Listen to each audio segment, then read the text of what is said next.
पहलगाम हमले के बाद पाकिस्तान की ईंट का जवाब पत्थर से देने के लिए, पाकिस्तान के दांत खट्टे करने के लिए, पाकिस्तान की नाक में नकेल डालने के लिए, पाकिस्तान के आतंकी ठिकानों को, एयर डिफेंस सिस्टम को, F-16 जैसे जेट्स को और पाकिस्तान के तमाम नापाक इरादों और मंसूबों को नेस्तनाबूद करने के लिए भारत की सेना की जितनी प्रशंसा की जाए, जितनी तारीफ की जाए, मैं समझती हूं कि वो कम है। और इसीलिए आज की बात मैं अपनी सेना के आगे हाथ जोड़कर, शीश नमन करके शुरू करना चाहती हूं। कितने सुहाग उजड़े, कितनी मांग सुनी हुई, लेकिन भारत में, हिंदुस्तान में एक विवाहिता महिला के सिंदूर की कीमत क्या होती है, ये कर्नल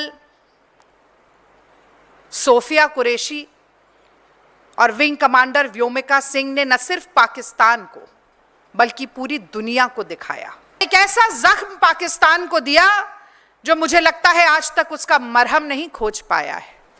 एक ऐसा जख्म पाकिस्तान को दिया जो अनंत काल तक रिश्ता रहेगा। एक ऐसा जख्म पाकिस्तान को दिया जिसकी टीस से आज तक पाकिस्तान खून के आंसू रो रहा है। भारतीय राष्ट्रीय कांग्रेस सबसे पुराना राजनीतिक दल, सबसे प्रमुख विपक्षी दल इस देश का है और इसी तिरंगे को आज हाथ में लेकर हर कांग्रेसी देश के हर प्रदेश में जय हिंद यात्रा निकालेगा। दुनिया को यह संदेश देना बहुत जरूरी है कि पाकिस्तान की आतंकवादी गतिविधियों के विरोध में 225 करोड़ हिंदू, 20 करोड़ मुसलमान, 2.25 करोड़ ईसाई, 2 करोड़ से ज्यादा सिख, जैन, बौद्ध, पारसी सब एक होकर खड़े हैं। 1999, मैंने 71 की बात की, मैं 99 की भी बात करती हूं। कारगिल की चोटियों पे खड़े होकर ये दिल मांगे मोर का नारा लगाकर पाकिस्तान की नाक रगड़वाने का काम भारत की सेना ने 99 में भी किया था। उसके बाद भी हमने सामयिक रिश्ते नहीं तोड़े। इतना विश्वास किया पाकिस्तान पर कि ISI को भी भारत में बुला लिया। और पाकिस्तान ने क्या किया? हर बार हमारे विश्वास का घात हुआ, हमारी पीठ पर छुरा घोंपने का काम हुआ। कुछ न कहने से भी छिन जाता है एजाज सुखन, कुछ न कहने से भी छिन जाता है एजाज सुखन, जुल्म सहने से भी जालिम की मदद होती है। आप देख रहे हैं देश लाइव, देश की आवाज। नमस्कार। आज एक बहुत ही महत्वपूर्ण मुद्दे पर प्रेस वार्ता को संबोधित करूंगी और आज की प्रेस वार्ता में आए सभी मीडिया के साथियों, सभी पत्रकार बंधुओं का मैं स्वागत करती हूं, इस्तकबाल करती हूं, अभिनंदन करती हूं।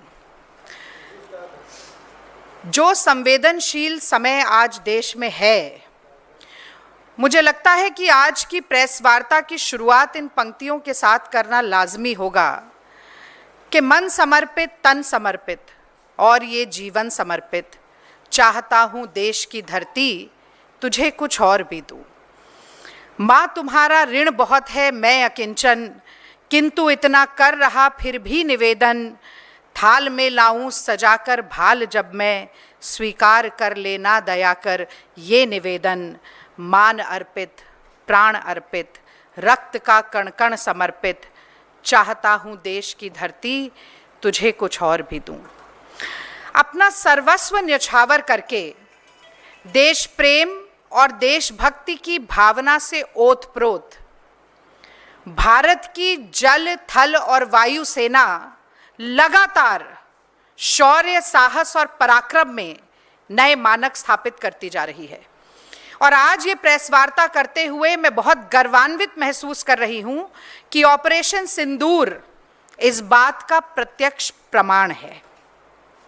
पहलगाम हमले के बाद पाकिस्तान की ईंट का जवाब पत्थर से देने के लिए, पाकिस्तान के दांत खट्टे करने के लिए, पाकिस्तान की नाक में नकेल डालने के लिए, पाकिस्तान के आतंकी ठिकानों को, एयर डिफेंस सिस्टम को, F-16 जैसे जेट्स को और पाकिस्तान के तमाम नापाक इरादों और मंसूबों को नेस्तनाबूद करने के लिए भारत की सेना की जितनी प्रशंसा की जाए, जितनी तारीफ की जाए, मैं समझती हूं कि वो कम है। और इसीलिए आज की बात मैं अपनी सेना के आगे हाथ जोड़कर, शीश नमन करके शुरू करना चाहती हूं। और मैं कहना चाहती हूं अपने देश की सेना से कि आज हम सब निश्चिंत होकर रात को इसीलिए सो पा रहे हैं क्योंकि आप हमारी रक्षा के लिए, हमारे देश की अखंडता, संप्रभुता की रक्षा के लिए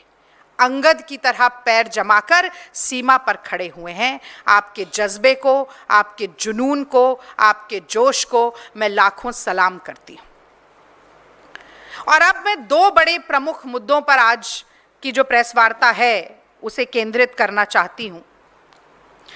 पहलगाम में बुज़दिल पाकिस्तान ने कायराना आतंकी हमला किया और उस हमले की खासियत ये थी कि भारत की सरजमी में घुसपैठ करके निहत्थे निर्दोष सैलानियों पर गोलियां चलाने वाले धर्म पूछकर मार रहे थे।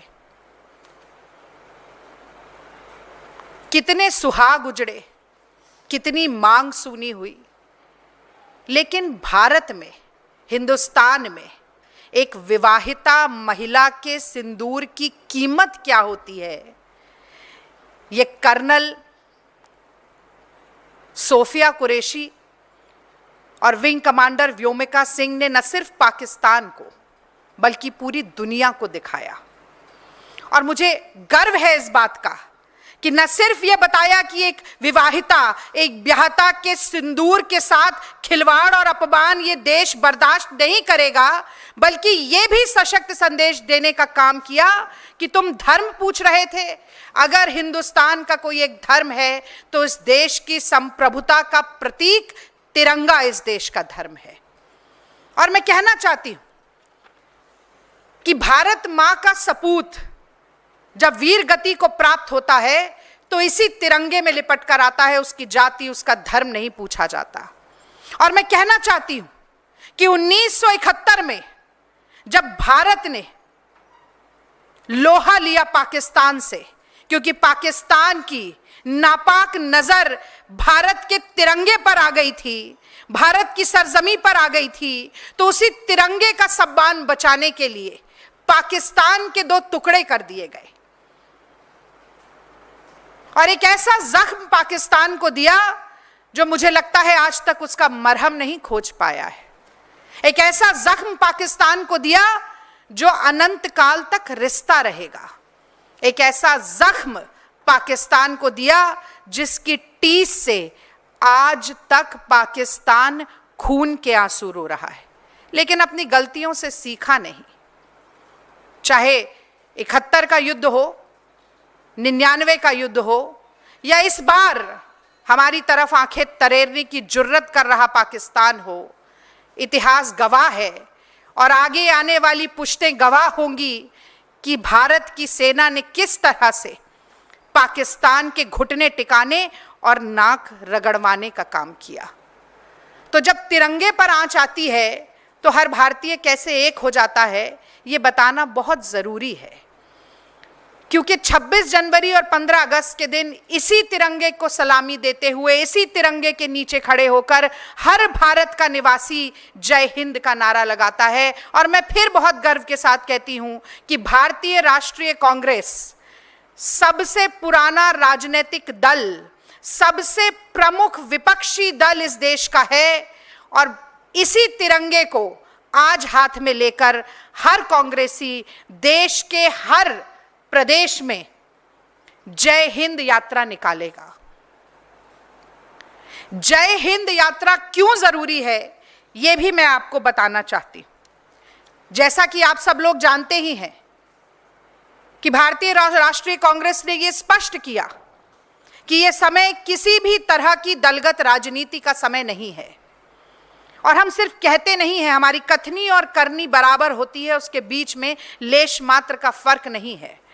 कांग्रेस पार्टी ने पूरे देश में अपना हर राजनीतिक कार्यक्रम स्थगित किया, लेकिन हां, हमने ये प्रण किया कि हम जय हिंद यात्रा जरूर निकालेंगे। और इसलिए निकालेंगे क्योंकि दुनिया को ये संदेश देना बहुत जरूरी है कि पाकिस्तान की आतंकवादी गतिविधियों के विरोध में 225 करोड़ हिंदू, 20 करोड़ मुसलमान, 2.25 करोड़ ईसाई, 2 करोड़ से ज्यादा सिख, जैन, बौद्ध, पारसी सब एक होकर खड़े हैं। पहलगाम में धर्म के आधार पर चिन्हित किया गया और धार्मिक स्थल को भी हमारे देश में गुरुद्वारे को निशाना बनाया गया। हमारे सिख भाई बहनों की अस्मिता को निशाना बनाया गया।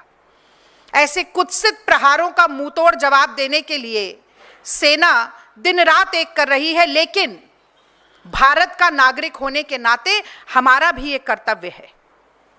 हमारा भी कर्तव्य है कि हम हिंद की सेना का मनोबल बढ़ाने के लिए आज एक साथ चलें और ये कहें कि इस देश में हर धर्म, हर जाति, हर वर्ग, हर संप्रदाय, हर क्षेत्र का व्यक्ति पाकिस्तान के विरोध में भारत की सेना के साथ और भारत की सरकार के साथ भी कदम से कदम, कंधे से कंधा और आवाज से आवाज मिलाकर चलने के लिए पूरी तरह से तैयार है। पहलगाम आतंकी हमले के बाद जो कांग्रेस पार्टी की पहली वर्किंग कमेटी हुई, उसमें जो रेजोल्यूशन पास हुआ, उससे लेकर कल जो दूसरी सर्वदलीय बैठक हुई, उसके बाद की प्रेस ब्रीफिंग में पूरी तरह से पुरजोर तरीके से भारतीय राष्ट्रीय कांग्रेस के अध्यक्ष मल्लिकार्जुन खड़गे जी ने और देश के नेता प्रतिपक्ष श्री राहुल गांधी जी ने ये बात लगातार कही है कि हम मन, वचन और कर्म से भारत सरकार के साथ हैं।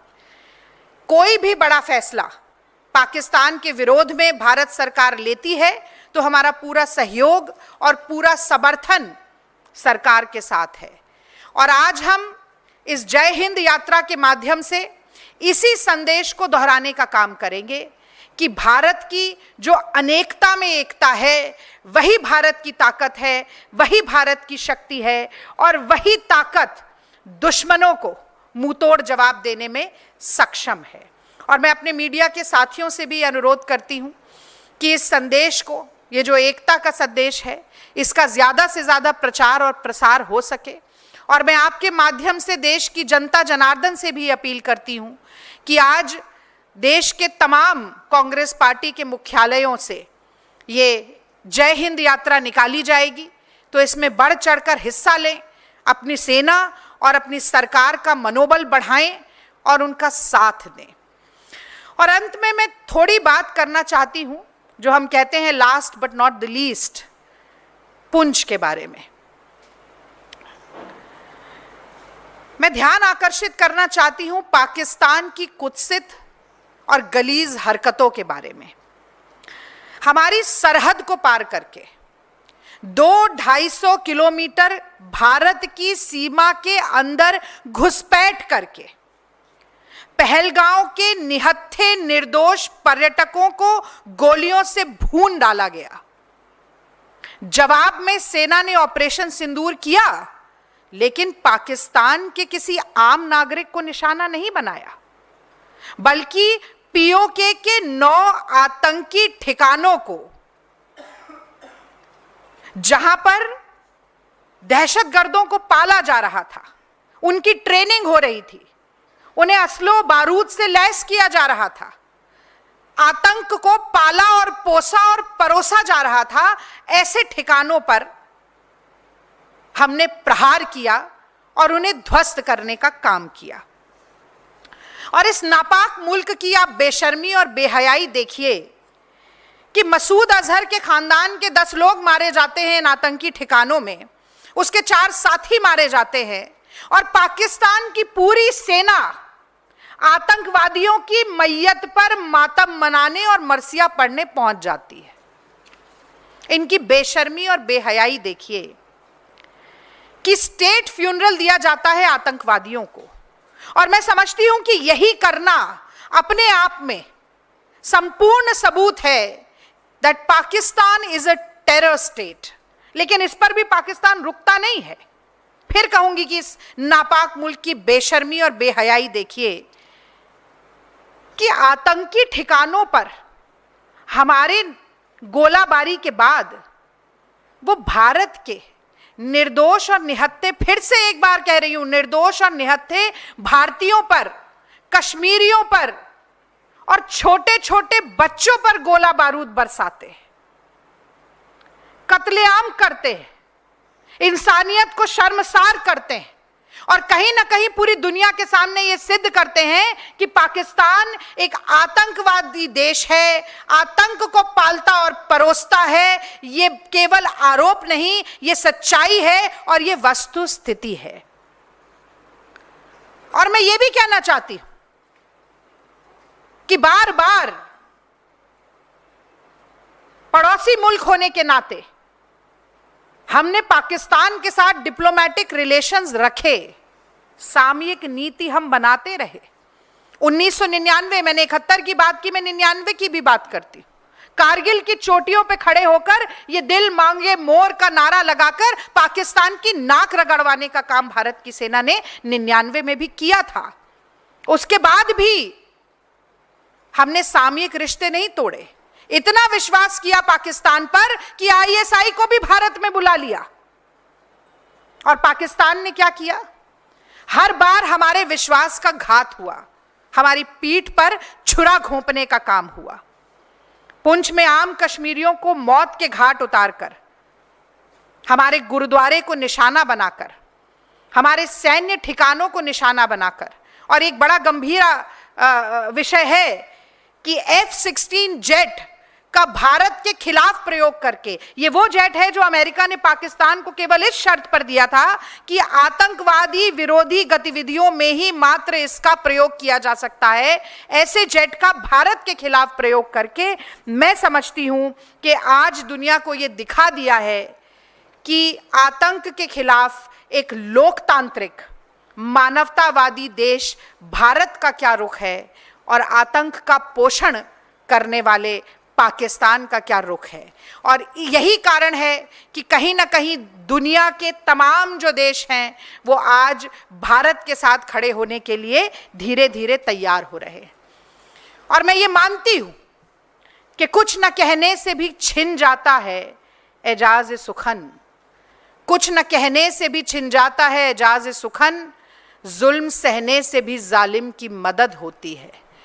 तो वक्त आ गया है कि पाकिस्तान के आतंकी जुल्मों सितम के जितने ठिकाने हैं, जितने ट्रेनिंग कैंप्स हैं, भारत में दहशत और आतंक फैलाने के जो भी मंसूबे हैं, सांप्रदायिकता और धार्मिक तनाव बढ़ाने के जितनी भी कोशिशें हैं, भारत की सरजमी की ओर उठती हुई जितनी भी नापाक नज़र हैं, उसे जड़ से उखाड़ फेंकने का समय आ गया है। मैं मानती हूँ कि इस दिशा में बढ़ता हुआ हिंद की सेना और सरकार का हर कदम जो है वो एक बहुत ही जायज़ और काबिल कदम है और हम उसका समर्थन करते हैं। पर अंत में मैं एक अपील भी भारत सरकार से करना चाहती हूँ कि भारत और पाकिस्तान की सीमा के आसपास के जितने गांव और जितने शहर हैं, वहाँ पर रहने वाले भारतीयों की सुरक्षा को प्राथमिकता देना भी भारत सरकार की ही जिम्मेदारी है। पुंछ में जिन लोगों की जान गई, मैं दिल की गहराइयों से उनके प्रति संवेदना प्रकट करती हूँ और मैं कहना चाहती हूँ कि उनके परिवारजनों की देखभाल करना भी सरकार की जिम्मेदारी है। मैं कहना चाहती हूँ कि जो घायल हैं उनको शीघ्र और अच्छी चिकित्सा मिले, ये भी सरकार की जिम्मेदारी है। पाकिस्तान को उसकी औकात दिखाना तो ज़रूरी है ही, अपने नागरिकों की जान बचाना भी सरकार की जिम्मेदारी है। आशा है कि इस दिशा में भारत सरकार पुख्ता कदम उठाएगी और आशा है कि निर्दोष भारतीयों के खून के एक एक बूंद, एक एक कतरे का हिसाब भारत की सेना पाकिस्तान से लेगी। और अंत में मैं बस यही कहूँगी कि खून फिर खून है, टपकेगा तो जम जाएगा, जुल्म फिर जुल्म है, बढ़ता है तो मिट जाता है। हम इस जुल्म को मिटा कर रहेंगे। सभी लोग इस मामले में कह रहे हैं हम सरकार के साथ हैं, सेना के शौर्य की तारीफ कर रहे हैं, लेकिन आपकी पार्टी के उदित राज जैसे, राशिद अलवी जैसे नेता हैं जो तमाम उल्टी बयानबाजी कर रहे हैं। वो कह रहे हैं सिंदूर सेकुलर नहीं होता, कोई और नाम रख देते ऑपरेशन का।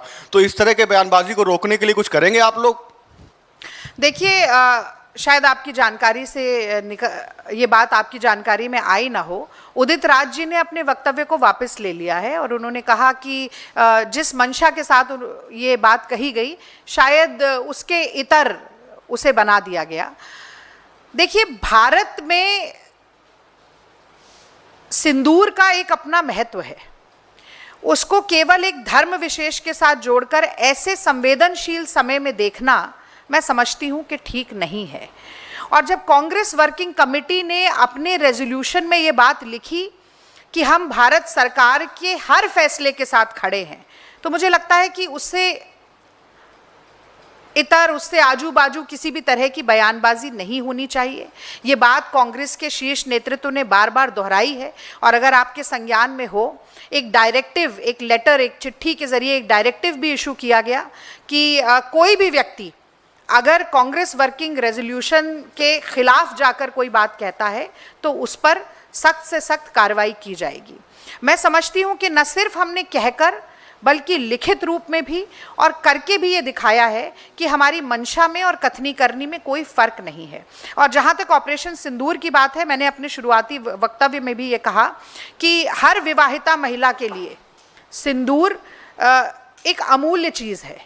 और जिस तरह से धर्म पूछकर मारा गया पहलगांव में, मुझे लगता है कि महिलाओं की मांग उजाड़ी गई, उनका सुहाग उजाड़ा गया, तो ऑपरेशन सिंदूर उस बात का भी परिचायक है। और मुझे नहीं लगता कि उससे किसी भी तरह का गुरेज हमें इस वक्त करना चाहिए। और जिस तरह से सेना ने कर्नल सोफिया कुरैशी जी को और विंग कमांडर व्योमिका सिंह जी को का चयन किया प्रेस वार्ता के लिए और ये बताने के लिए कि हिंदुस्तान की महिलाओं के लिए सिंदूर बहुत कीमती है और उसका मजाक, उसका अपमान बर्दाश्त नहीं किया जाएगा, मुझे लगता है कि वो काबिले तारीफ है।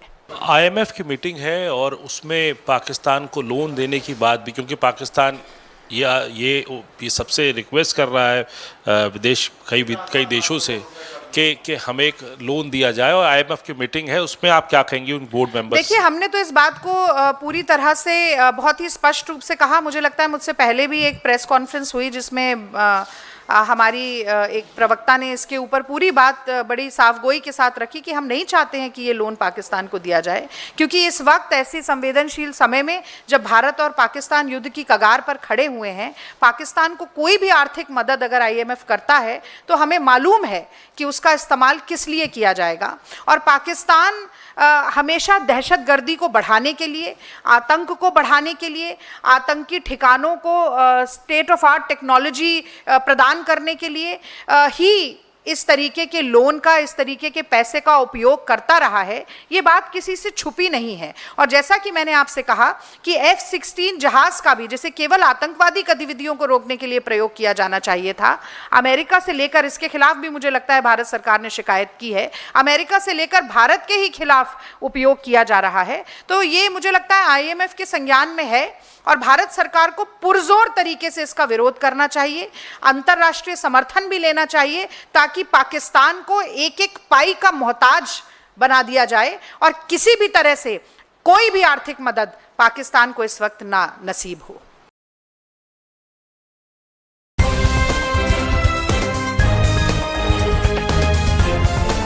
देश और दुनिया की तमाम छोटी और बड़ी खबरों के लिए हमारे चैनल को सब्सक्राइब करना न भूलें और बेल का बटन जरूर दबाएं।